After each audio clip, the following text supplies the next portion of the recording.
France Inter. Doha, Harare, Jérusalem, Pékin, Le 18-20. le Mexique est juste derrière. Un jour dans le monde. Séoul, Washington, São Paulo, Beyrouth. France Inter. Et c'est en Tunisie que nous emmène l'escale reportage d'Un jour dans le monde ce soir. La Tunisie, on y va souvent prendre des nouvelles des suites de cette première révolution arabe, mais la révolution des mœurs, en revanche, c'est plus compliqué. L'homosexualité est toujours pénalisée, punie de 3 ans de prison parfois. Bonsoir Anne Mignard. Bonsoir.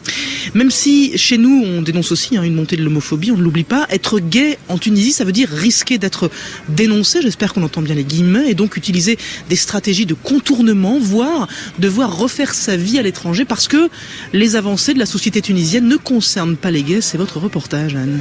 Non, la liberté est faite pour les personnes dites normales. C'est ce qu'on m'a expliqué dans les rues et aux terrasses des cafés à Tunis. Les mots sont durs, blessants chez les personnes d'âge mûr. Les plus jeunes, eux, sont disons plus tolérants mais traînent encore pas mal de préjugés. Nassim a 22 ans, il étudie la musique assistée par ordinateur à l'école des beaux-arts de Carthage. Il chante aussi dans un groupe qui se produit dans la capitale. Et voilà comment il parle de l'homosexualité. C'est une maladie psychique et probablement héréditaire. Ce sont des victimes de viols. Il faut les accepter. Assise à la même table dans ce café, Nolren, 22 ans, elle est étudiante en design graphique dans la même école que Nassim. Elle a un discours plus policé. Les homosexuels, en fait, ce sont des gens comme nous. On doit les accepter tels qu'ils sont. J'aime pas les préjugés et les autres choses. Bon, ici, en islam, c'est haram. Les homosexuels sont haram, mais on les accepte.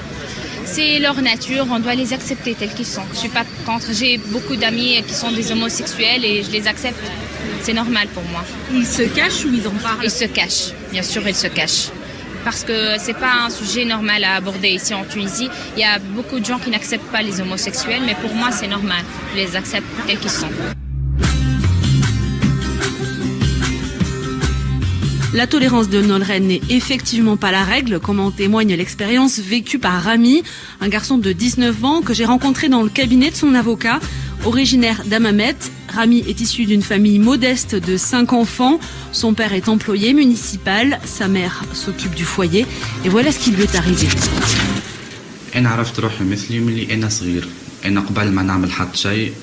Depuis mon très jeune âge, je sais que je suis homosexuel. J'ai toujours été assez maniéré. C'est ma mère qui a découvert que j'étais gay parce que j'étais très proche d'un homosexuel assumé, qui était mon voisin.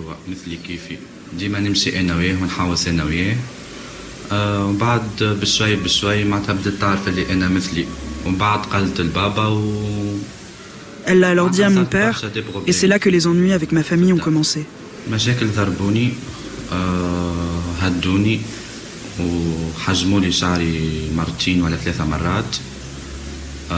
Quand ils l'ont su, mon père et mes frères m'ont frappé. Ils m'ont rasé la tête et m'ont jeté dehors. À partir de là, j'ai été seul et je n'ai plus eu de relation avec ma famille.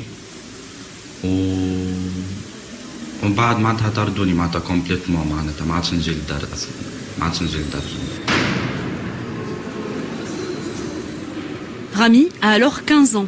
Tous ses amis lui tournent le dos, il rejoint le centre-ville d'Hammamet et devient SDF. Après s'être fait agresser plusieurs fois par des casseurs de PD, comme il les appelle, il a choisi de se prostituer pour payer un loyer et être en sécurité. Quelques mois passent, et puis...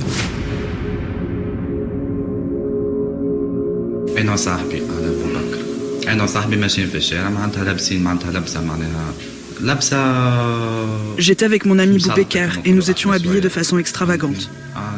Les policiers nous ont arrêtés en pleine rue.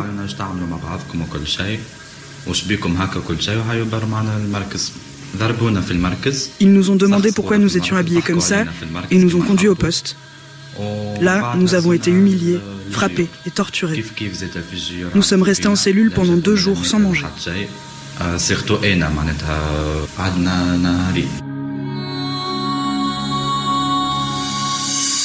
Rami et Boubacar sont alors conduits en prison et l'enfer continue.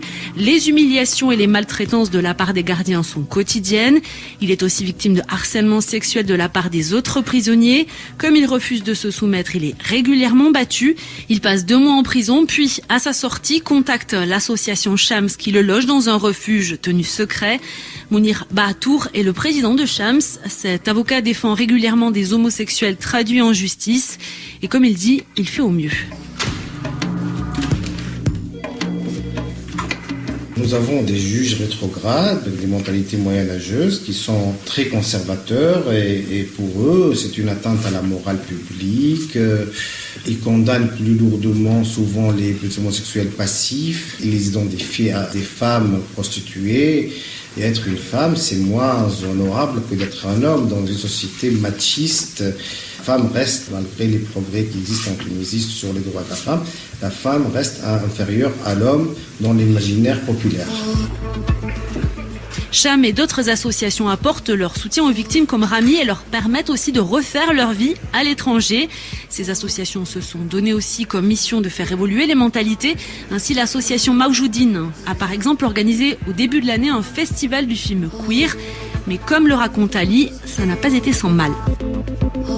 Nous faisons très attention à la sécurité. Nous essayons de créer justement des espaces sécurisés pour la communauté, pour justement que ces activités voient le jour en toute sérénité. Concrètement, nous ne communiquons pas généralement les endroits où ont lieu ces activités.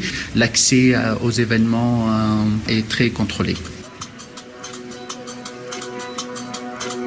Et depuis cet été, tous ces militants ont une lueur d'espoir puisqu'une commission chargée par le président de la République d'étudier les libertés publiques a recommandé l'abrogation de l'article 230 du Code pénal, article qui date de 1913 et qui peut envoyer à tout moment un homo derrière les barreaux. Anne Mignard pour le reportage sur France Inter. Merci beaucoup.